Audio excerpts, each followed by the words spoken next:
banyak, ada masih bersama kami di Hidup Sehat. Dan tadi itu adalah asal-usul dari minyak goreng ya tadi.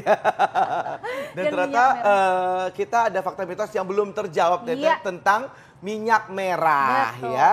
Nah, fakta mitosnya adalah tadi katanya, Dok, minyak makan merah ini mengandung kolesterol lebih tinggi. Ini fakta atau mitos, Dok? Ya, ini adalah mitos sebetulnya ya. Jadi bukan mengandung kolesterol yang tinggi, tapi lemak jenuhnya dia memang cukup tinggi ya, 50% kandungannya. 40% sisanya adalah lemak tidak jenuh. Nah, tapi si lemak jenuh ini kalau misalkan diproses suhu tinggi terus ya, buat menggoreng, terus kita konsumsi secara terus-menerus ya, akan bisa meningkatkan kolesterol kita gitu. Oh gitu. Jadi kalau misalkan kalau terlalu sering dan dipakai berulang kali gitu ya, Dok. Dan kita konsumsi gitu. Tapi katanya ada baiknya juga di si minyak merah ini gitu ya. Katanya dapat menjaga kesehatan mata. Fakta atau mitos tuh, Dok? Ini adalah fakta. Oh. Nah, tapi kalau kita ingat, biasanya kalau kita butuh vitamin A kan kita disuruh makan wortel, jeruk karena warnanya orange. Nah, warna orange tadi dari kandungan beta karoten. Beta karoten bagus untuk mata. Nah, di dalam si minyak merah ini beta karotennya jauh lebih tinggi, makanya makin merah warnanya gitu. Betul. Jadi untuk kesehatan mata bagus. Yang kedua, dia kan juga ada vitamin A, vitamin E lainnya yang juga bagus untuk mencegah radikal bebas di pembuluh darah mata gitu. Oh gitu. Wah, bagus banget ya untuk mata ya, Dok ya. Apalagi kalau untuk mata pencaharian gitu mungkin. Itu bagus juga. Bagus juga ya, Dok ya. Kan kita kan mulai bisnisnya dengan minyak merah ini kan.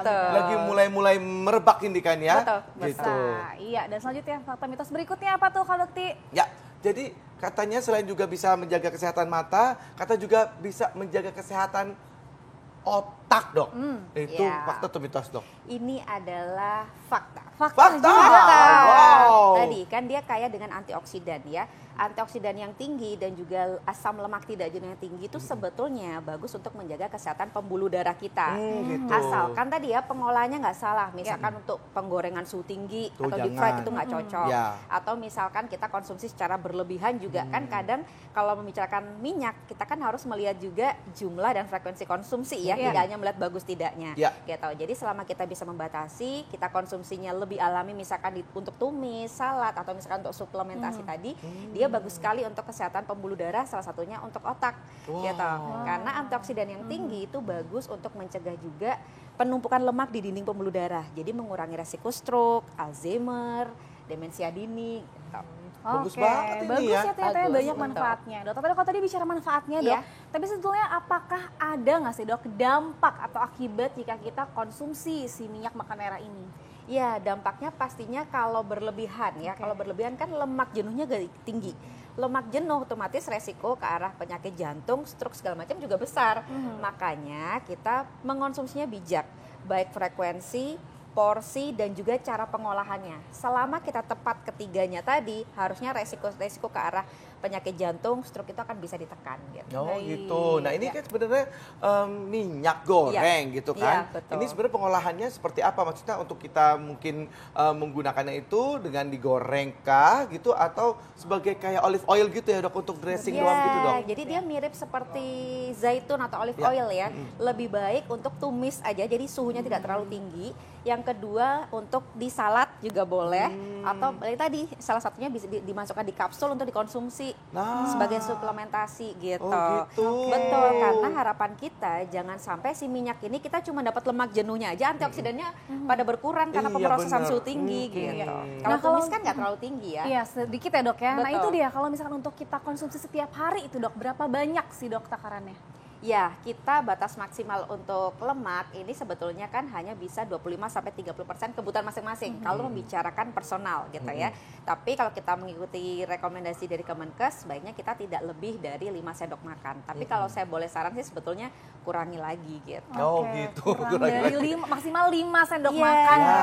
Makanya tipsnya kan selama ini selalu disampaikan jangan pernah dituang. Padahal kita oles aja gitu. Oh, jangan pernah dituang ya. Betul, itu bahaya. Kadang kita nggak sadar nuang tuang ini bisa 2-3 sendok makan. Gitu. Kalau kita udah taker, kita lebih aman. Jadi hanya dioles-oles aja gitu di dalam apa misalnya makanan gitu. Jadi nggak bisa goreng kerupuk pakai minyak makan merah ini ya Dok ya? Karena kan cuma untuk menumis, kecuali salad misalkan. Saya mau pakai 1 sendok makan aja deh nih minyak merah dituang. Tapi kita paling tidak tahu sudah tertakar dalam 1 sendok makan gitu. Nggak asal langsung nuang dari botolnya gitu. Betul, sudah tertakar duluan. Baik kalau begitu Dok, mungkin tipsnya ya Dok ya. Tipsnya dulu Dok, mungkin boleh untuk mungkin bisa kita mendapatkan manfaat yang baik. Baik. Tips salah satunya untuk memilih minyak goreng yang sehat, salah satu pilihannya adalah minyak goreng merah pastinya ya. Karena kandungan nutrisinya yang sangat tinggi, kemudian juga manfaat yang luar biasa untuk tubuh kita. Tapi selalu ingat untuk mengingat 3 hal, untuk frekuensi mengonsumsi, jumlah porsinya, dan juga cara pengolahnya harus tepat juga sesuai jenis minyak yang kita pilih. Baik, Dokter Putri, terima kasih banyak loh. Artinya semua harus dipakai dengan sewajarnya dan secukupnya. Boleh berlebihan ya. Betul. Baik. Terima kasih banyak Dokter Putri. Dengan senang hati. Dan Kak Bekti nih penjelasan tadi dari Dokter Putri sekaligus menutup acara kita hari ini. Iya, sayang sekali kita cuma setengah jam aja dulu ya untuk kali ini karena kita akan langsung akan menyaksikan breaking news sesaat lagi tentang tentunya ini adalah kasus kelanjutan dari sidang Sambo. Iya. Baik kalau begitu saya Indra Bekti. Saya Dr. Sabrina. Indonesia hidup sehat. Sampai jumpa.